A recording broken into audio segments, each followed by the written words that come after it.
The terrible announcement has come from the Hamas terrorist organization. The Bibas, Israeli hostage family members, will return in the fallen phase. The family said that they have not received an official update, adding that they are aware of Hamas's statement that only the remains of Shiri, Ariel, and Kfir will be returned to Israel on Thursday in the phase of the captive who fell in captivity by Hamas. On the other hand, another announcement has come that all 6 of the remaining live captives from the first phase will be released this coming Saturday, and all the rest of the remaining hostages will be released at once in the second phase of the agreement. This is a dramatic proposal that Hamas has made to Israel, and Israeli analysts believe that this is just another ploy to try and preserve the existence of the Hamas terrorist organization in control of the Gaza Strip. In the meantime, Israel and Hamas have both confirmed that all the remaining live hostages from Phase A of the agreement will be released this coming Saturday, while the Prime Minister's office officially confirmed that Hamas will release the remains of 4 hostages who died in captivity on Thursday. The living hostages to be released include Hisham El-Sayed and Avera Mengistu. Next week, Hamas will release the remains of the other 4 fallen hostages, bringing that part of Phase A to a conclusion. And after that, there will be still 59 hostages in captivity in Gaza, at least 28 of them believed to be deceased. In other news, a tunnel that the IDF demolished after female hostages emerged from it has been rebuilt by Hamas, but now the IDF is destroying it once and for all. The negotiations over the future of the Gaza Strip is also continuing as Arab governments are trying to talk US President Donald Trump out of his plan to evacuate the residents of Gaza by offering to invest billions of dollars into the US economy. TBN Israel's senior Middle East analyst Mati Shoshani will take us behind the scenes of the forces operating in our Middle East and explain why Saudi Arabia wants to mediate a nuclear agreement between Iran and Trump and whether it will prevent a massive attack on Iran. And amidst all of this, Operation Iron Wall is continuing with 25 wanted men arrested over the last 24 hours, including 2 in the city of Jenin. And finally, we turn our attention to the southern border and ask the question, is Egypt seriously threatening to attack Israel? Why is everybody suddenly talking about a war with Egypt, and is the IDF getting ready? Ever since the announcement of Trump's plan for Gaza, this talk has been increasing, including media reports in Egypt about plans being dusted off to strike the Israeli nuclear reactor at Dimona and other war maneuvers. And meanwhile, after 2.5 months of ceasefire agreement, the IDF has completed its withdrawal from southern Lebanon, except for 5 positions agreed upon with the Americans. Hezbollah's arms race has been shut down by Israel, but there is still much work to be done. There's a lot to talk about today, so let's dive into the details.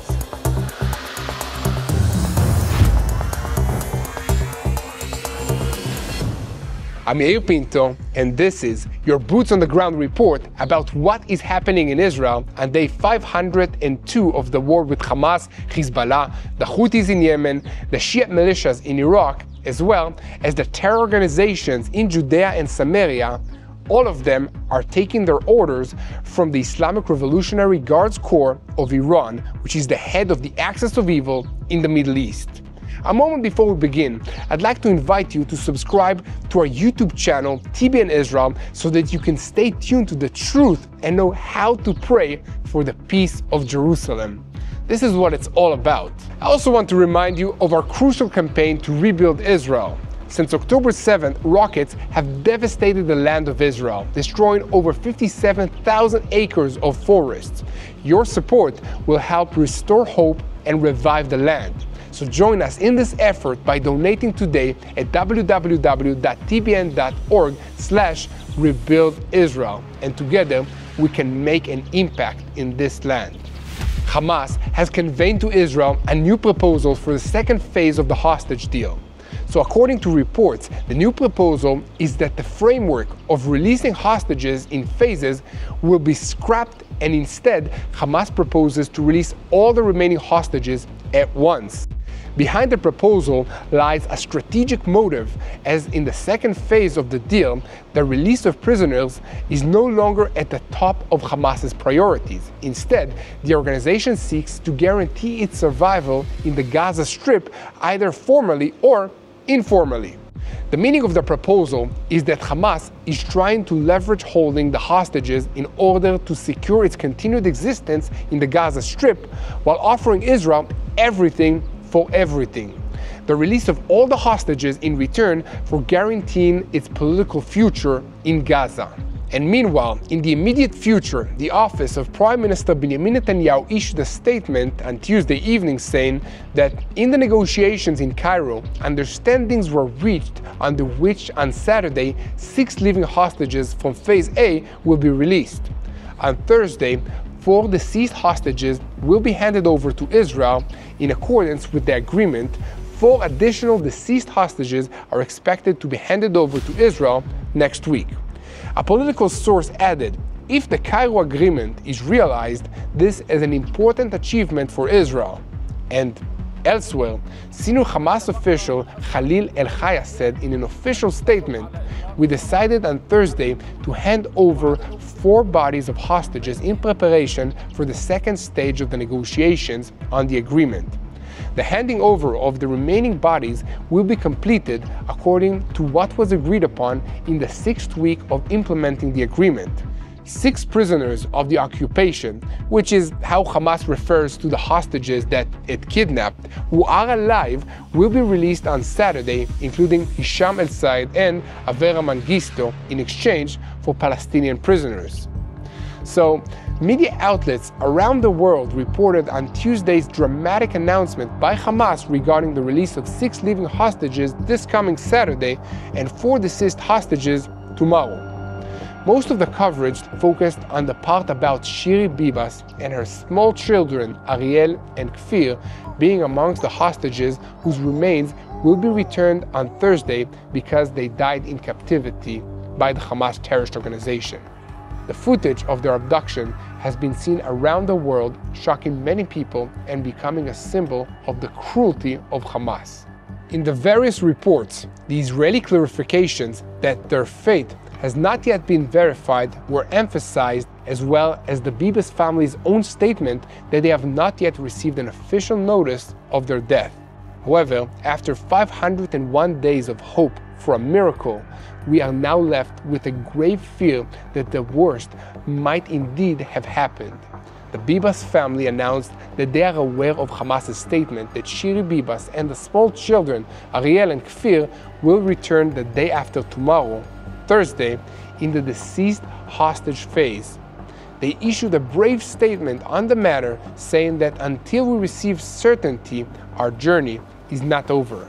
I'll pause for a moment and say that we should unite in prayer for the well-being of this unfortunate family that Hamas has shattered in every possible way. Our hearts and the hearts of all Israel are with Yarden Bibas, the father, who also recently returned home from Hamas captivity. Hamas claimed back in the end of November 2023 that Shiri and her 2 children were killed in an Israeli airstrike, but they never offered any proof of this. On the Israeli side, they have also not indicated at any stage that there is any evidence for that. There was also a claim at some point that they were being held by a different organization other than Hamas in the Gaza Strip. Hamas even published a video of the father Yarden in captivity after he was allegedly informed of their deaths. The IDF spokesperson's unit at the time responded to the difficult video and to the terrorist organization's claims, saying that Hamas continues to act in a cruel and inhumane way, and the IDF is examining the reliability of the information. Meanwhile, Prime Minister Benjamin Netanyahu promised the family that the matter is under review and that they would be updated on any updated information. In any case, there is only one place to lay the blame for the deaths of Shiri Bibas and her children, and that is at the feet of the Hamas terrorist organization, which is a terrorist organization whose foundations are built on blind hatred and brutal violence against Israel. This led Hamas to murder hostages and starve them to death. Hamas let other hostages die from diseases and infections, locking them up in airless underground dungeons and denying them medical care while refusing to allow the Red Cross to visit them. In a rational and fair world, Hamas would be made to pay for its diabolical crimes. But in the international community, which always likes to talk about justice and the rules-based international order and humanitarian laws and all that stuff, it is very unlikely to enforce the rules in this case. So that leaves Israel to sort this out, and I believe that this will happen, but perhaps not right now. What's left of the Hamas leadership seems to understand this is likely to happen as well. They are requesting that the mediating countries secure guarantees from Israel that after they have been exiled to third countries, Israel and the Mossad in Israel will not hunt them down and assassinate them as has happened in the past. I do not think that this is a reasonable request, and it must be made clear to everyone, including Hamas and also the Israeli public, that there is a price to pay for carrying out attacks against Israel, and there is no exception and no expiration date on this price. This is not just about vengeance for what has already been done. It is about deterrence against future attacks, and if these terrorists see that Israel was attacked and the people who died didn't do anything with it, then this will encourage others to try and attack Israel, and that can't be allowed to happen again. So here at TBN Israel, we will continue reporting on every development in this matter, and as always, we ask you to help us by sharing our videos on YouTube, following us on social media, and subscribing to the YouTube channel TBN Israel if you haven't already, to never miss another episode of Boots on the Ground. We now turn to TBN Israel's senior Middle East analyst Mati Shoshani to take us into the thick of what happened in recent days in our neighborhood, the Middle East. On the one hand, United States President Donald Trump insists on his plan to evacuate the residents of the Gaza Strip, but his people are not ruling out alternative proposals, and Arab leaders are hastily formulating their own plans to rehabilitate the Strip, with a summit planned in Riyadh at the end of the week. We'll turn it over to you, Mati, to take us into the depths of all of this. Thank you, Yair. What we're here to talk about today is to analyze how Saudi, Israel, and the United States are reshaping their relationship. But before we do that, let's zoom out to everything that's been changing in this part of the world up to this very moment. Let's just go back a year and a half. Look at the interests of the Iranians in this region. You have the Hamas that's mostly been eliminated, Hezbollah mostly eliminated, the Syrians are no longer on the table, the Houthis in Yemen are also mostly reduced and out of the question, and the Iranians' perception of power in this region has been greatly diminished by Israel and its allies. Then go back a couple more years. The previous Trump administration bartered an incredible deal called the Abraham Accords, where multiple Arab countries and Muslim countries in this region are now allies of Israel, trade partners of Israel and the West, and have sort of publicly sided with American and Israeli agendas in this region. And that's where it gets really interesting. On the sidelines throughout that period are the Saudis. The Saudis are the superpower, both financially, militarily, and as far as their sphere of influence goes, when you look into the Sunni Muslim world, not the Shia like the Iranians.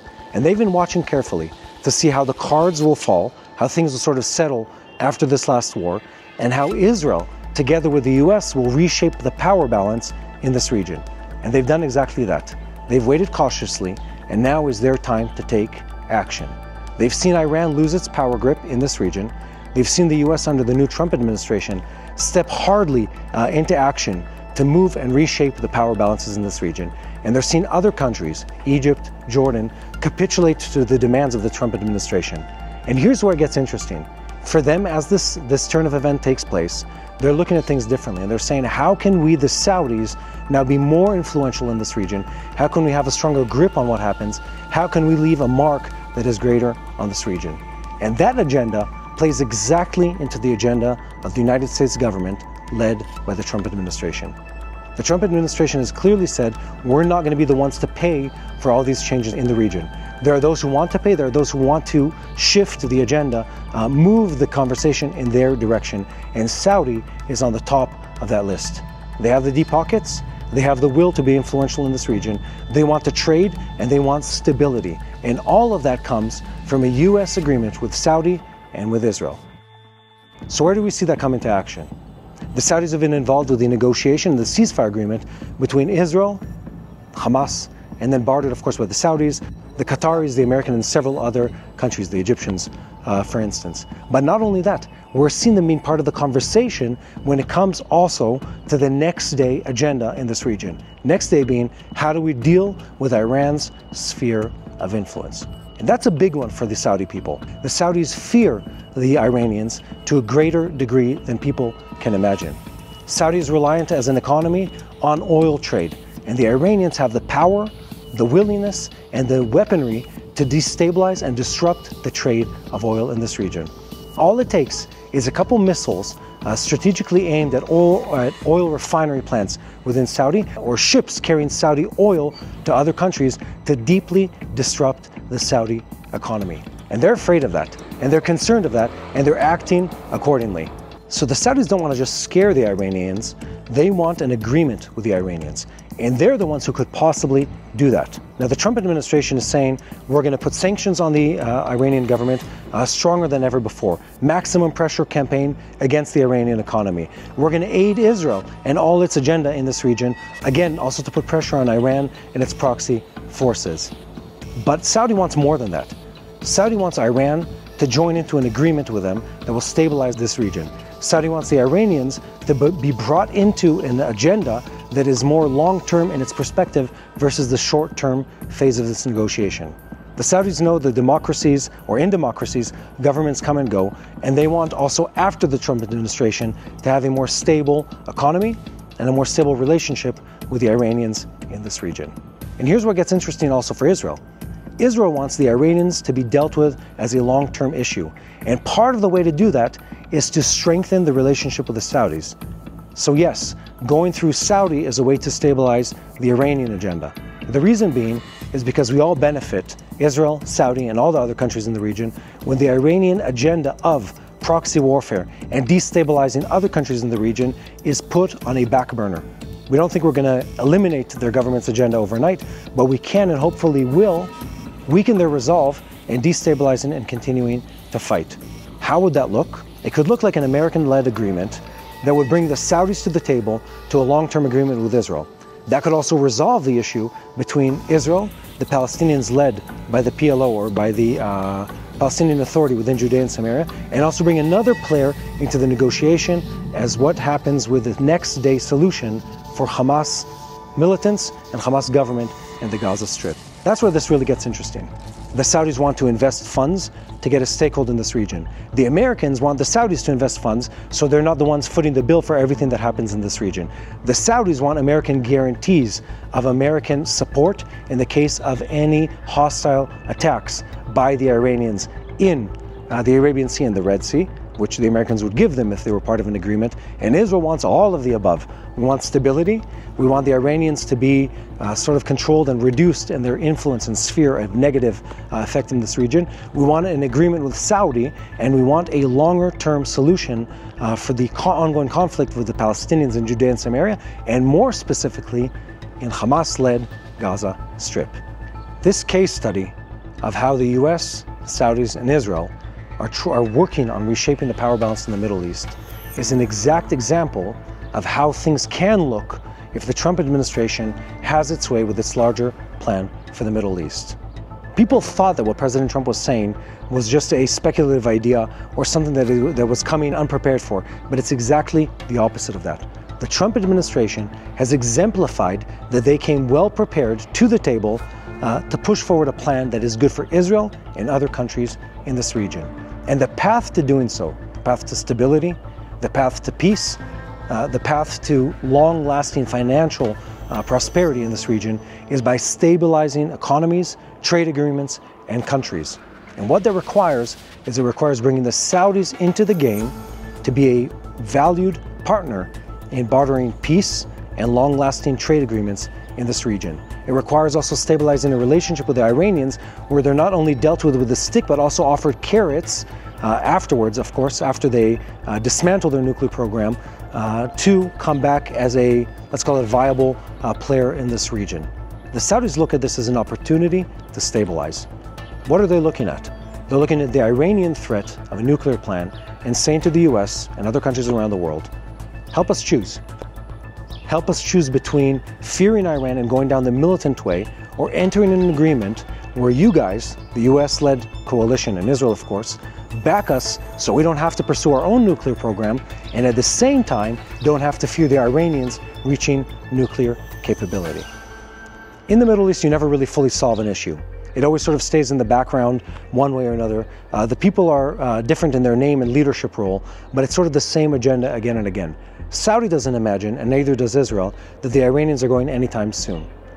But what can change is a shift in power, pushing away the Iranian agenda, their proxy warfare, and their destabilizing force for something more positive.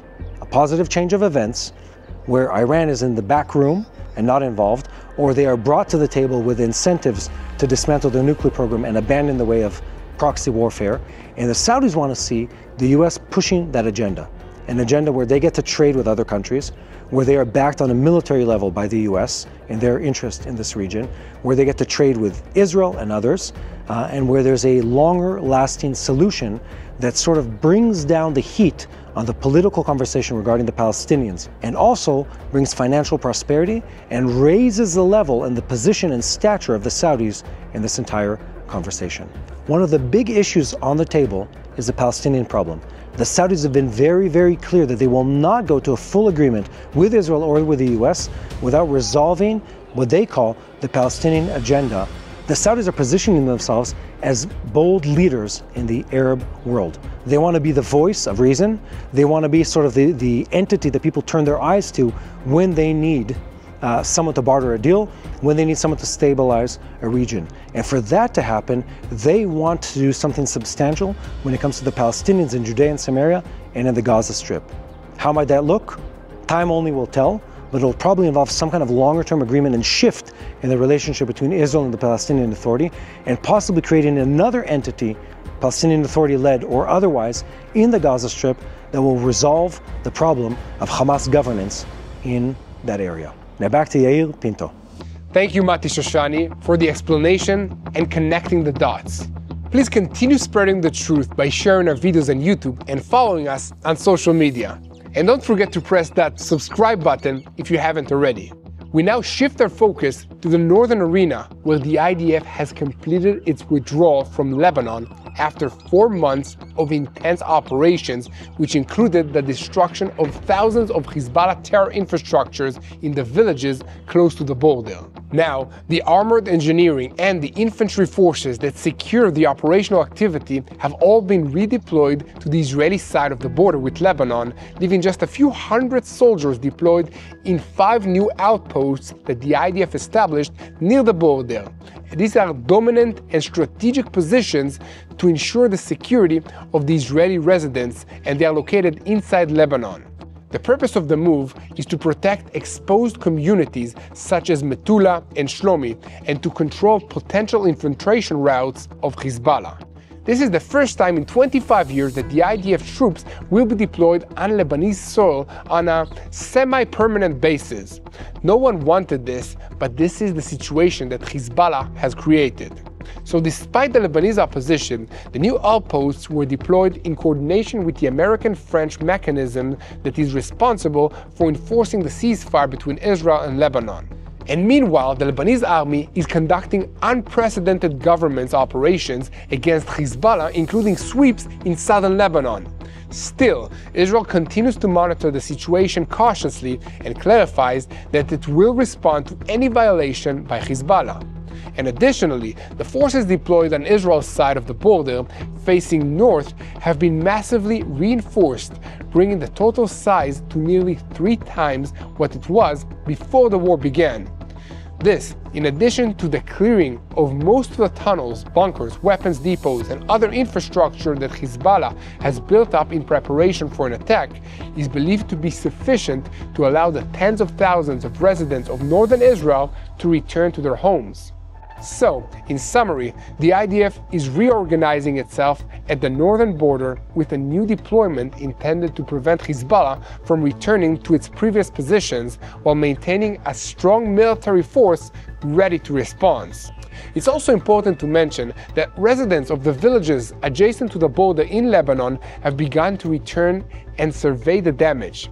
Returning residents have been seen wandering the streets of the village of Adaisach, which is just a few hundred meters from Kibbutz Misgav Am in Israel, as well as in the village of Kila, adjoining Metula, and in Messi El Jabel, overlooking Kibbutz Manara in Israel.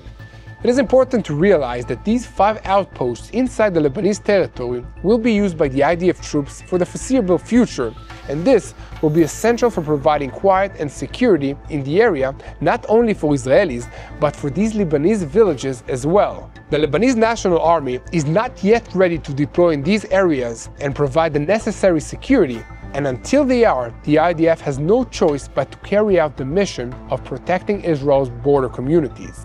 The Lebanese army, which was under the authority of the government controlled by Hezbollah when there was no president, but is now making rapid progress in becoming the army of the people of Lebanon. It still has a long way to go. They have already surprised us with their willingness to take independent actions and move aggressively against Hezbollah.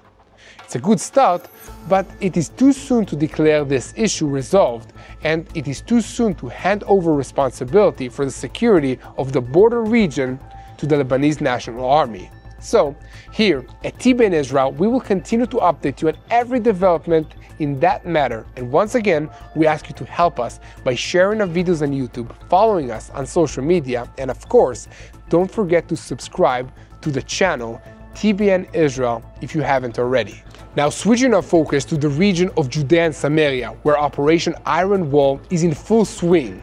So dozens of suspected terrorists were arrested in the last 24 hours, including in the city of Jenin, bringing the total number of terrorists suspected taken off the streets to 380 since this operation began. Dozens of plots to carry out attack against Israelis were broken up in the course of these sweeps, with many of the eliminated terrorists going down in a violent battle with the Israeli forces sent to arrest them. In other words, they didn't want to be taken alive, so they fired at the Israeli forces and were fired upon in return, making it possible for them to get their wish. Finally, we turn our attention to the southern border and ask, why is everyone talking about a war between Israel and Egypt? In recent weeks, discussions about a possible confrontation between Israel and Egypt have intensified, largely fueled by videos and publications on social media depicting Egyptian military exercises and alleged preparations against Israel. However, the IDF and the security establishment in Israel assesses that these are exaggerations and fake news, and that Cairo is far from being ready for any kind of military conflict. However, there is a genuine crisis that stems from Egyptian President El-Sisi's refusal to accept President Trump's plan to transfer Palestinian residents of Gaza to Jordan and Egypt. One way he's responding to this is by increasing the military buildup of the Egyptian army. However, the Egyptian military operates in coordination with Israel and the multinational monitoring mechanism in the Sinai Peninsula. Alleged threats against the Dimona nuclear facility, videos of Egyptian military convoys, and coordinated military exercises have become tools of online propaganda but lack solid evidence. And Israel continues to maintain vigilance and precise intelligence, understanding that threats in the Middle East can easily escalate. So, despite the tension, strategic relations between the two countries remain stable, and Israel perceives a greater threat from the Jordanian border, where Iran is trying to destabilize the region in Amman. The IDF remains prepared for any scenario, but understands that at this point Egypt is not actually preparing for war with Israel. In any case, here at TBN Israel, we will continue to update you on every development, and we ask you to pray with us for the peace of Jerusalem. So stay updated with us on the truth. Visit our news website, tbnisrael.com, to get in-depth coverage and real-time reports on what is happening in Israel so that no one can distort you from the truth. Stay with us for our studio report.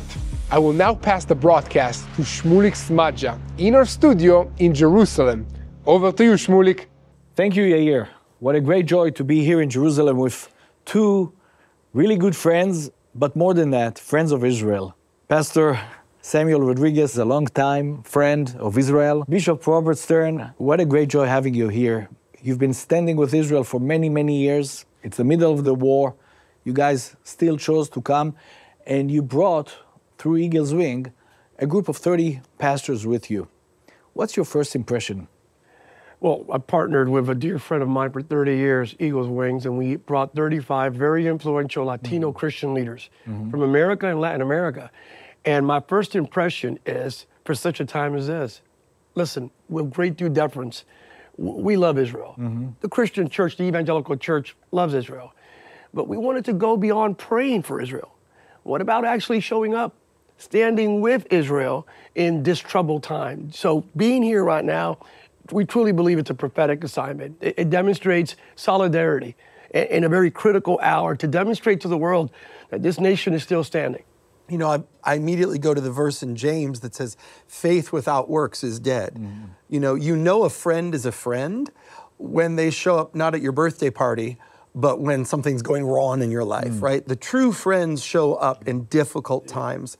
And we knew that the best friends of Israel that we could call on for this mission was the NHCLC, the National Hispanic Christian Leadership Conference, which is, under Pastor Samuel's leadership, the largest Latino Christian leadership umbrella in the world. And we're just coming off of the American election, where the Latino evangelical vote really may have been the deciding factor that put Donald Trump into office. And Pastor Sam, of course, now serving on the White House Faith Advisory Board for the president.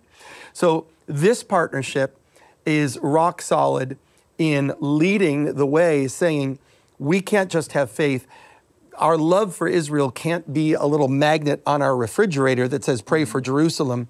We've got to pray for Jerusalem in Jerusalem, and that's what we're doing. There's no doubt that today at the White House, Israel has a very, very good friend. How do you see the geopolitical situation between Israel and America? There's a new sheriff in town. Unfortunately, the last 4 years prior to President Trump's election, we demonstrated, America did to the world, that when there is weakness in Pennsylvania Avenue, there will be adversity around the world. That weakness attracted adversity. But now with President Trump, who may arguably be Israel's best friend ever coming from Pennsylvania Avenue, from the White House, his commitment to Israel is second to none, to the Jewish people, to repudiating all vestiges of anti-Semitism. We believe the next 4 years are critical, and we must take advantage of making certain that the acts of Congress, the acts regarding what's going to take place in Gaza and so forth, that these elements are structural. So if someone else comes into Pennsylvania Avenue, they're not able to dilute what takes place in the next 4 years. The issue is we have this 4 years, and we need to take advantage of this 4 years. We need to educate our young people as never before, because what we saw on American university campuses is we didn't see education. We saw indoctrination. We saw brainwashing. And we saw anti-Semitism at levels that have not been seen since the rise of Hitler on American university campuses. And so this election was a referendum on the kind of craziness that the far left put in place. So I agree. I think the next 4 years are critical. And that's why Pastor Sam came to us and said, listen, at the very beginning, and we've been here on this trip, and the White House has been calling him. And he said, I need to be here because I need to set the example of the NHCLC leadership being here, bringing alignment between the global Latino evangelical church, which, by the way, can I also say this? And I'm saying this as a Caucasian American. The epicenter of evangelicalism is no longer white America. This is a reality. Evangelicalism's growth, evangelicalism's leadership is coming from the Latino world, including Brazil and parts of Asia. I'm telling you, that's a new day within evangelicalism, and I'm so honored to serve Pastor Sam and the NHCLC in that regard. When Israel talks about the support of the Christian evangelical world, they would love to see the support on two things: supporting the cause of Israel, defending Israel, and so on. But we see also your role as helping in the rise of anti-Semitism. You mentioned anti-Semitism. When you talk to older Israelis, they'll tell you that they didn't see anti-Semitism like this since 1939. Mm-hmm. How do you see the church helping Israel and standing with Israel in those two issues? Yeah, it's a continuum of hatred that we're seeing, by the way. It's Haman, it's Hitler, it's Hamas, it's Hezbollah. I'm going to get in trouble now. You may want to edit. But it's wokeism, it's cancel culture, it's DEI, because it undergirds this collective meta-narrative of perpetual victimization. So Generation Z and Alpha are growing up with the idea we're all victims, and you should join hands with those that are being victimized. It's the oppressed and the oppressor in perpetuity. And hence, Israel is a great oppressor, right? And that narrative, if you're a person of color or if you're young, you want to be on the side of justice. So they are drinking what in America we would deem as the Kool-Aid, the proverbial Kool-Aid. So the answer is the church. The answer is the biblical, the Christ-centered, Bible-based, Spirit-empowered church rising up and saying, absolutely not. We are the firewall against anti-Semitism. And it's the church being prophetic and not pathetic. And it's being convicted and not complacent. How can you encourage a pastor who says, listen, my role is to lead people to Christ? This whole conflict, this whole anti-Semitism thing, it's not really my thing. I don't know enough. I've never been to Israel. I don't really understand who's against who. The conflict, and let's be honest, the conflict in the Middle East is complex. For those pastors that say, we don't want to take sides, and we just want to preach Jesus, yeah. Well, then tell them please not to read any of the epistles from the Apostle Paul. To ignore them. Never preach from Paul. Because Paul never denies the reality of Israel. Never denies God's purpose for Israel. So it is cumbersome upon them to wake up, preach the whole gospel, the entire gospel, which includes advocacy for Israel and for the Jewish people. Robert? Well, they say they want to preach Jesus. Guess what? Jesus is not a white Norwegian. You're not preaching Jesus. You're not preaching Jesus. That's what I would say to Christian pastors. You're not preaching Jesus. Wow. Jesus is a Jew.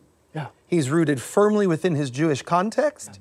This is his biological family.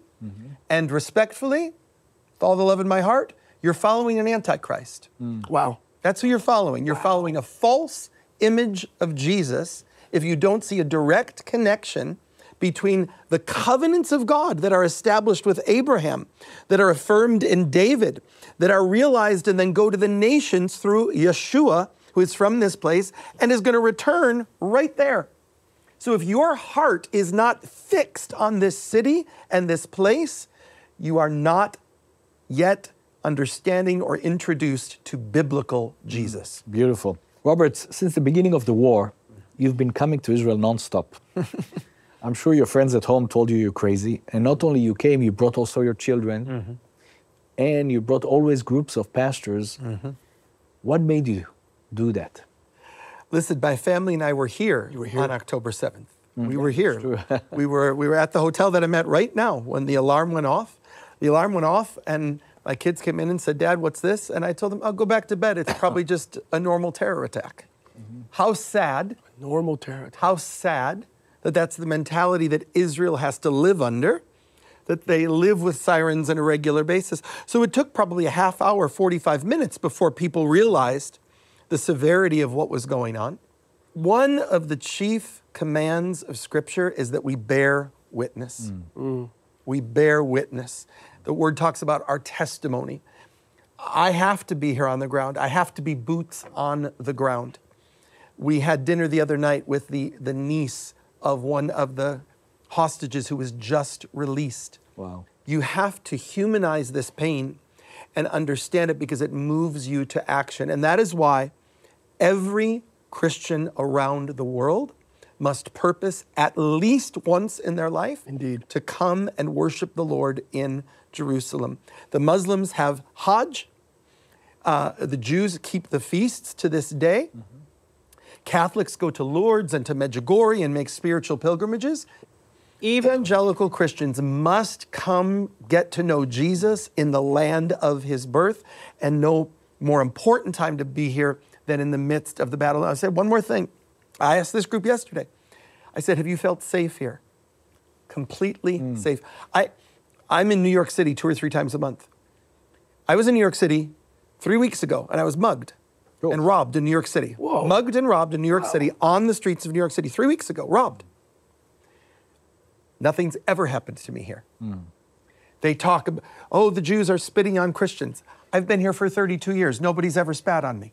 The ridiculous, upside down lies that are told and perpetrated through the media, be here and see it for yourself. When we look in the Middle East, we see that the Middle East has changed in the last 5 years. When we think about the Abraham Accords, President Trump's masterpiece, I'm not sure that all Americans really understand what he did with the Abraham Accords. And we see that the Abraham Accords are going to continue. We're talking about peace with Saudi Arabia. We're talking about peace with some other moderate Muslim countries. How do you see this whole shift? The commitment here is to see Abraham Accords 2.0. I was there for the signing of Abraham Accords, and it blew all of us away. We were there on the lawn going, what is happening? We are in the midst of a prophetic moment. We're about to see that again. We're about to see it in the next 3.5 years. We will see that again. And it's going to, for a while, we have a window. It's going to enable the world to see that the Iranian threat against Israel, must come to an end. I think you're going to see some sanctions emerging that will weaken Iran economically. They can't live economically with these sanctions in place. We're going to see Saudi Arabia and other nations that are looking at saying, here it is. Let's just make this happen. So the next few months and years are absolutely critical. While in the meantime, the European Union is turning against Israel. No doubt. Turning against Israel. And there are nations even in Asia that are coming together, coalescing with agendas that are counterintuitive to the long-term sustainability of Israel. So you have America as your best friend again. So I do believe, as we alluded to previously, we can't take for granted the next 4 years. Robert, how do you see this whole shift in the Middle East from maybe a biblical perspective? I'd like to address it from a pragmatic perspective and say to Christian denominations, say to Christian missions organizations, with all due respect, and I mean this sincerely, we are sending so many missions dollars and so many missions strategies to places of the world that have already been developed and have already been missionized, where the indigenous church is strong. The church right now needs to become educated about the Middle East. We need to strategize about Turkey. Look at Turkey, that decades ago was such an example of tolerance, of openness, of modernity, and look at the terrible direction Turkey is headed. The church needs a strategy.